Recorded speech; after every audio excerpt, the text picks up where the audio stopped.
Hello, my dear friend. Good morning. আপোনালোকে সকলোৱে ভালে আছে, ভালে থাকক। দেশবাসীকো মই আশীৰ্বাদ কৰিছোঁ, সকলোৱে ভালে কুশলে থাকক। আজি হৈছে শনিবাৰ।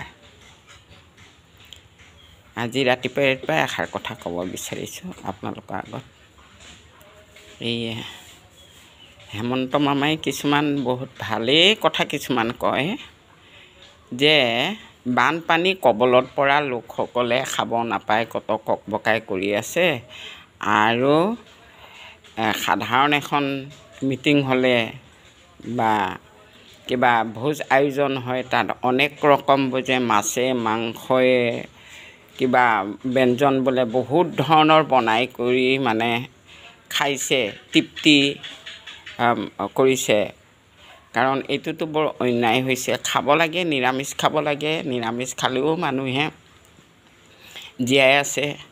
অকল যে বাজেট খৰচ বেছি বঢ়াই পেলাই খোৱা অনুচিত। কাৰণ নিজৰ দেশত বানপানী কবলত পৰা অনেক ৰকম মানে দুখীয়া দৰিদ্ৰ আছে। তেওঁলোকক যদি সেইখিনি যোগান ধৰিব পাৰে তেওঁ সেইটো গতিকে কৈছে, আচলতে ভাল কথাই কৈছে।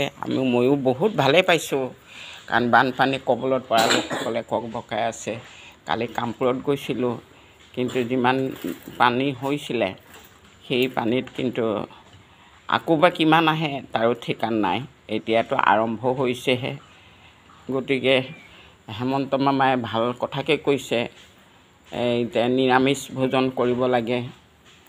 আৰু খালেও মানে একপদ মানে হ'লে একেবাৰে ছাগলী মাংসৰ পৰা আদি কৰি পেলাই মাছ পুঠি কি একদম বহুত ধৰণৰ বোলে ব্যঞ্জন তৈয়াৰ কৰিছে। যেনেকুৱা শিৱই আঠমঙলা খাবলৈ যাওঁতে যে মেনকাই কিমান ধৰণৰ ব্যঞ্জন বনাইছিলে, এইটো আমি হৰিনামত গাওঁ। আপোনালোকে বিশ্বাস নকৰিব পাৰে, মইতো আগতে ক্লাছ 4ৰ পৰা মানে হৰিনামৰ গুৰু লৈ পেলাই এই দৰঙীয়া খুৰৰ নামৰ উঠি নামত আমি গাইছিলোঁ যে মেনকাই যেতিয়া আঠমঙলা শিৱ বাবাই আঠমঙলাত যায় তেতিয়া অনেক ৰকম ব্যঞ্জন বনায় মানে।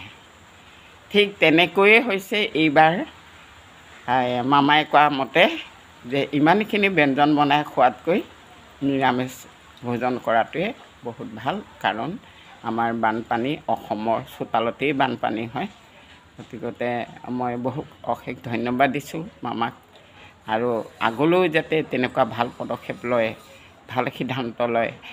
যি চৰকাৰে নহওক আমি দেশখন শান্তিৰে চলাই নে সকলোৱে অপায় অমংগল নাইকিয়া কৰি ৰাম ৰাজ্য প্ৰতিষ্ঠা কৰক। এই হ'ব বুলি মই ভগৱানৰ ওচৰত প্ৰাৰ্থনা আৰু আপোনালোককো আমাৰ মামাকো অনুৰোধ জনাইছোঁ যাতে শান্তিৰে দেশখন চলাই নিয়ক। Tata bye bye, thank U.